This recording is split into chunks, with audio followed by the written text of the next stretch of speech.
জন্য একটি গুরুত্বপূর্ণ হাকিকত বহন করে, তাৎপর্য বহন করে। কেমন তাৎপর্য? হজ হলো হাকিকতের সফরের একটা নির্দেশনা দেয়। আমরা জানি, কেতাবাটিতে পড়েছি, আলেম ওলামার মুখ থেকে শুনি যে আমরা মৃত্যুবরণ করব, এরপরে আমাদেরকে কাফন পরায় গোসল দেওয়া, কবরে রাখা হবে, এরপরে ওখান থেকে আমাদেরকে আবার পরকালে উঠাবে, হাসরের ময়দানে আমাদেরকে সমবেত করা হবে, অমুকের বেটা অমুক করে ডাকা হবে, তার হিসাব নিকাশ নেওয়া হবে। ঠিক না?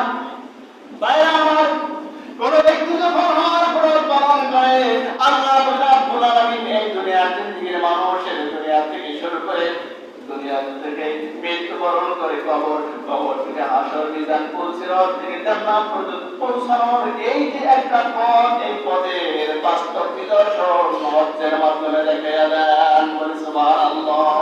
কিভাবে? আমরা যখন কোন ব্যক্তি হজ্জের নিয়ত করে হজ্জে যখন গমন করতে যাবে, সর্বপ্রথম সে তার প্রতিবেশী আত্মীয় স্বজন সবার কাছ থেকে দোয়া কামনা করে, সবার কাছ থেকে বিদায় চায় কিনা? বলে কিনা? সবাইকে বলে না যে আমি হজ্জে যাচ্ছি, আমার জন্য দোয়া করো, আল্লাহর ঘর পবিত্র জায়গায় যাচ্ছি আল্লাহর নির্দেশ পালন করতে, যেন আল্লাহ রাব্বুল আলামিনের প্রেম মহব্বত আমার অন্তরে পয়দা হয়, আমার গুনাহ যেন আল্লাহ তাআলা মাফ করে দেয়। আমি রওনা দিচ্ছি, তোমরা আমার জন্য দোয়া করো। সবার কাছে বিদায় চাই না? বিদায় চাই। ভাই আমার, একজন মানুষ মৃত্যুবরণ করার পরেও তার একাকী সফর করতে হয়, সাথে কেউ যায় না।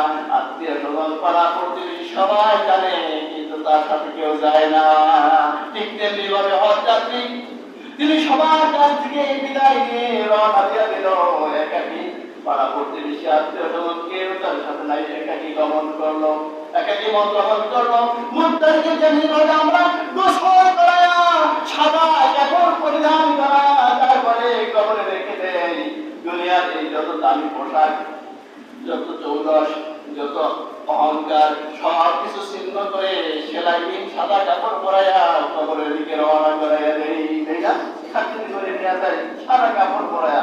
আরে একজন হজযাত্রী যখন পবিত্র বাইতুল্লাহর উদ্দেশ্যে রওনা দেয়, আরে দেশে কত দামি পোশাক ছিল, কত জামা কাপড় ছিল, এক এক দেশের এক এক শান-শৌকত পোশাক, সমস্ত পোশাকগুলা ফেলে দিয়া আল্লাহ রাব্বুল আলামিনের নির্দেশে দুইখানা সাদা কাপড় জড়াইয়া বাইতুল্লাহর পানে ছুটে চলে যায়। ওরে সুবহানাল্লাহ। পৃথিবীর সব কিছু বাদ হয়ে গেল, তার আর কিছু নাই, ওখানে চলে যায়। এরপরে কবরে রাখার পরে মৃত্যু ব্যক্তিকে হাসরের ময়দানে যখন ওঠানো হয়, হাসরের ময়দানে দাঁড়িয়ে এই বান্দার আল্লাহ রাব্বুল আলামিনের সামনে দাঁড়িয়ে শুধু চিন্তা থাকে, কখন আমার বিচার হবে, কখন আমাকে নাম ধরে ডাকবে। আয় আল্লাহ তাআলা, তুমি আমার বিচার তাড়াতাড়ি শুরু করে দাও, তাড়াতাড়ি শুরু করে দাও। এই চিন্তা ছাড়া দুনিয়ার আর কোনো চিন্তা তার মনে থাকে না। থাকে নাকি? থাকে না। একজন বান্দা যখন হজ করার জন্য বাইতুল্লাহ সমবেত হয়, আরাফার ময়দানে সমবেত হয়ে যায়, খোলা আসমানের নিচে রৌদ্রের মধ্যে দুইখানা সাদা কাপড় পরিধান করে শুধু বলতে থাকে, লাব্বাইক আল্লাহুম্মা লাব্বাইক। আয় আল্লাহ তাআলা, আমি হাজির হয়ে গেছি তোমার দরবারে, তোমার বান্দা হাজির। বলেন সুবহানাল্লাহ। ঠিক আমাদের ময়দানে যেমনি ভাবে মানুষ দাঁড়ায় যাবে, কোন চিন্তা থাকবে না, শুধুমাত্র আল্লাহ রাব্বুল আলামিন কখন নাম ধরে ডাকতে, আমার ফয়সালা কি হয়, এটা নিয়ে শুধুমাত্র চিন্তা, আর দ্বিতীয় কোনো চিন্তা নাই।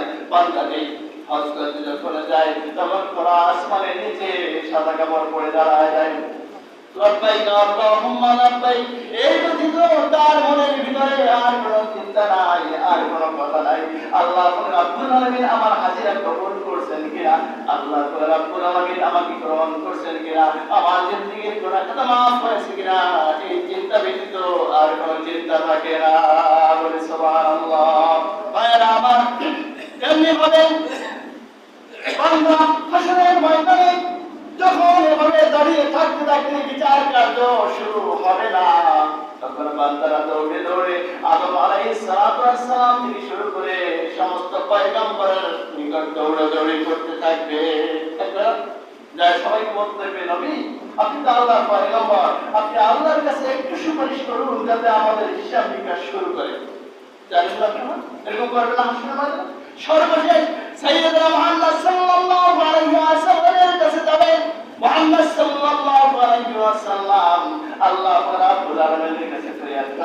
আয় আল্লাহ তাআলা তুমি তোমার বান্দাদের বিচার কার্য শুরু করে দাও। আল্লাহ নবী মুহাম্মদ সাল্লাল্লাহু আলাইহি ওয়াসাল্লামের দোয়া কবুল হবে এবং তখন বিচার কার্য শুরু হবে। কিন্তু এর পূর্বক্ষণ পর্যন্ত বান্দারা অতিষ্ঠ হয়ে যাবে। হযরত আদম আলাইহিস সালাতু ওয়াস সালাম, নূহ আলাইহিস সালাতু ওয়াস সালাম, ইব্রাহিম আলাইহিস সালাতু ওয়াস সালাম, ঈসা আলাইহিস সালাতু ওয়াস সালাম, মূসা আলাইহিস সালাতু ওয়াস সালাম সহ সমস্ত পয়গম্বরের দিগর এই বান্দারা দৌড়তে থাকবে, আরে আমাদের কেন হিসাব নিকাশ শুরু হয় না? ঠিক না? হাসরের ময়দানে এই যে একটা দৃশ্য, এর বাস্তব নমুনা হলো একজন হাজির যখন পবিত্র বাইতুল্লাহ যায়, পবিত্র বাইতুল্লাহ যাওয়ার পরে হজ করার ভিতরে একটা অন্যতম বিধান হলো সাফা আর মারওয়া পর্বত সাই করা। এই পর্বত থেকে ওই পর্বত, ওই পর্বত থেকে এই পর্বত দৌড়াদৌড়ি করে যেন কিয়ামতের এক নিদর্শন। বলি সুবহানাল্লাহ। ভাই আমার, এমনি ভাবে বাস্তব জীবনে আল্লাহ রাব্বুল আলামিন হজের শুরু থেকে, গমনের শুরু থেকে একবার শেষ পর্যন্ত বিদায় পাওয়া পর্যন্ত প্রত্যেকটি কাজে একজন মানুষের জন্ম থেকে মৃত্যু পর্যন্ত, মৃত্যুর পরে হাসর, কিয়ামত, এমনকি বলছিলাম বিচার, এরপরে জান্নাত পর্যন্ত যে ঘাটিগুলো, প্রত্যেকটা ঘাটির বাস্তব নিদর্শন তুলে ধরেছেন। সুবহানাল্লাহ।